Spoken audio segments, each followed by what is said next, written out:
Typhoon Meranti is just the latest tropical cyclone to wreak havoc around Southeast Asia, as Pacific typhoon seasons seem to grow year on year in intensity. How is the insurance industry coping? John B. Echauz and Patricia Echauz-Chilip from Philippines Standard Insurance join me now. Patricia, how is the insurance industry generally coping with these increasing catastrophes? Do you know, in Philippines we have about 14 to 20 typhoons a year, and then the archipelago sits on a web of faults. So we're really familiar with NatCat. I think the industry and the clients are getting smarter every year. We learn with every single event. Every year we review the risks together with the clients and we provide more cover if they need it. They're also very proactive already about protecting their assets. They retrofit their structures, they rebuild on higher ground, and sometimes it's as simple as, parking your car out of the way of the flood. A lot of the time speaking with insurance providers, people are talking about client education, but it seems very general, just about the benefits of insurance, whereas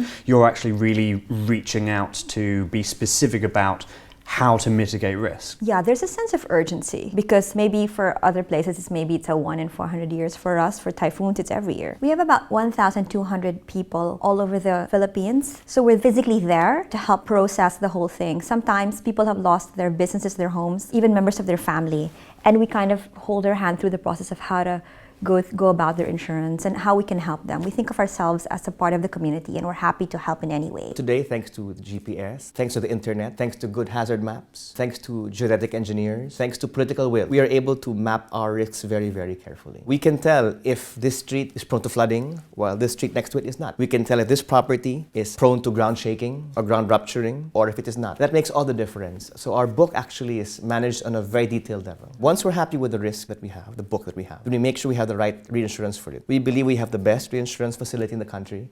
Thanks to our reinsurance team, led by our group chairman, our father, we've done a very good job protecting our book. We have the most reinsurance capacity vis-a-vis our property book, which also supports and protects our motor book. You've always been an innovative insurer. How are you keeping ahead of client expectations in terms of technology and service? It's many, many things going on. For example, we have our own core IT system, which is first class, it's fantastic.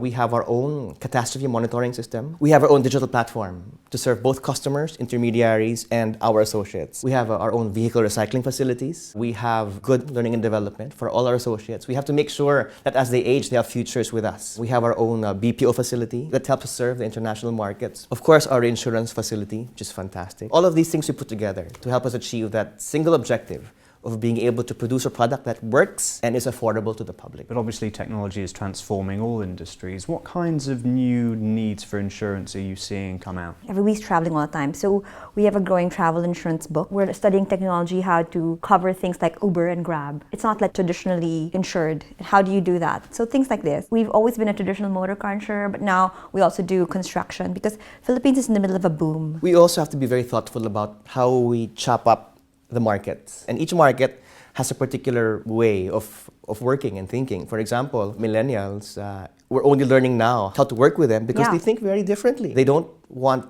to speak with anyone. They want things very simple. They have no patience for you if you can't do a good job. And they don't aspire to own a car or own a home.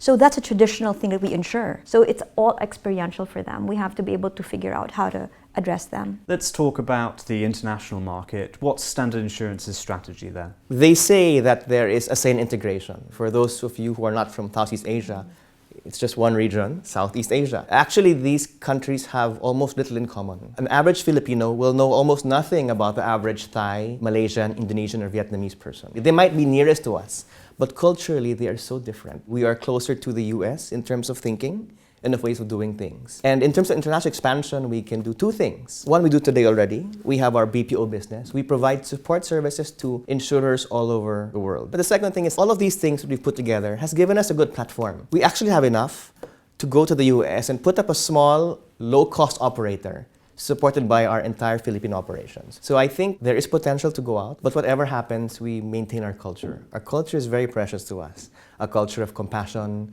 loyalty, and fighting spirit. We think a certain way, and our group chairman, our father, said that when times are difficult, you can walk slower. When times are easy, you walk faster. But what's important is you never stop, because after a certain time, you find yourself someplace good, and that the journey was worthwhile. That has gotten us this far, and we think it'll take us it'll take us to the next step. Patricia, John, thank you so much. Thank Thanks you, so Paul. much, Paul. Thanks for watching. You can find out more about insurers in the ASEAN region at worldfinance.com. And please subscribe for more news on the growing trade bloc, as well as all the latest insights from World Finance.